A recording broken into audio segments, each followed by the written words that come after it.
So what's up guys? Mao din ni ang among ganap gani ng uto guys na malit mi og gamit ni Chloe kay mag-start na ang iyang klase karong Lunes. Like, pag-share and pag-comment sa ako ang video. Kada ko na kay nagtabang sa amo guys sa mga small content creators. So what's up guys? Kani nga adlaw day guys is gahapon kay nagrasyahan man taga may nga kwarta nahatagan tag 200 pesos. So nag-decide ko karong adlaw na moadto mi og palengke kay mamalit mi og chinelas ni Chloe guys kay naputol ang iyang chinelas tong niaging adlaw pa. So nag-decide mi karon nga ang 200 pesos nga akong na income gahapon, so ipalit na ko siya og chinelas niya. So mao din ni iyang na pilian guys nga chinelas. So nagkabat ni siya og 170 wa jud siya nahangyo guys, grabe. So okay lang na. So kay naman tay budget nga 200 pesos para kay Chloe. So ato na siyang i-grab kay murag dili na jud niya buyan ang iyang chinilas nga napilian guys.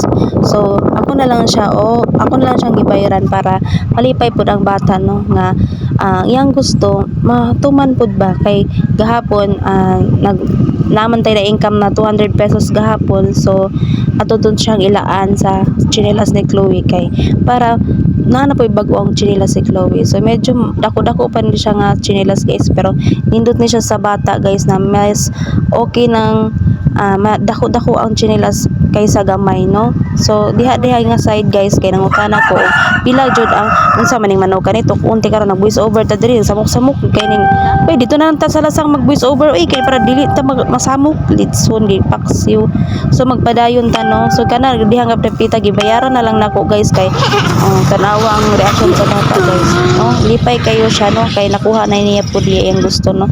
So dihang napita guys kay nangita pa jud mi kay daghan pa jud mi og kanang panaliton guys, pero ang among kwarta gamay ra jud kayo. So nag-decide ko nga kanang ako na lang jud siyang kanang ulug-ulugan ba nga kanang ang importante lang jud ang among paliton. So kana guys kay namalit ni og ballpen kay mao man jud na iyang kuan, tapos nagpalit pug ko og kanang tahal kay ang iyang lapis nga wa may tahal. So nagpalit pug og tahal. So namili ko, nagpapili na ko siya og kanang gunting blue ba or green. So green yang gipili, so blue yang gipili, so blue akong gipalit. So di ba? So nagpila na day mi dira nagkuan guys. So nga side no. Napagkadiha nga side guys kis padulong mi unta mauli, pero nakalimot day ko og palit og kanang eraser ba. So diha nga side gibayaran nako kanang nga kwarta guys. Napakita nako na guys 500 pesos. Mura jud taon na among kwarta guys, iluog ko. Kana nga kwarta guys muna pud in taon nako na no. Sa grabe na akong paningkamot tungod lang anang school supply niya nga gamay ka ay kanang kulang pa jud ba no.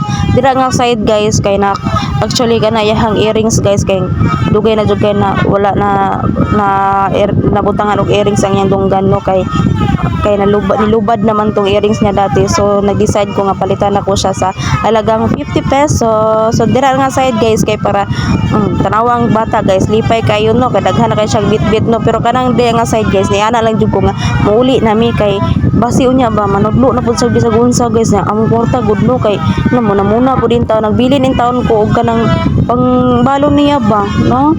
So pag abuti na mo sa balay guys, diri ra jud nako na mind ba nga ang palda di ay nga iyan untang ipakuha nabilin. Ay Ginoo ko Diyos ko. So kana diha guys, ako na lang nang giandam ang iyang mga gamit para sa Lunes guys no. Kuan na siya, andam na siya og ako nang gisukod ang iyang arito. So bagay man pud di ay no ang tanawa murag dato ba kay kinang ang iyang kuan iyang aritos nya kuan na dayto 50 pesos.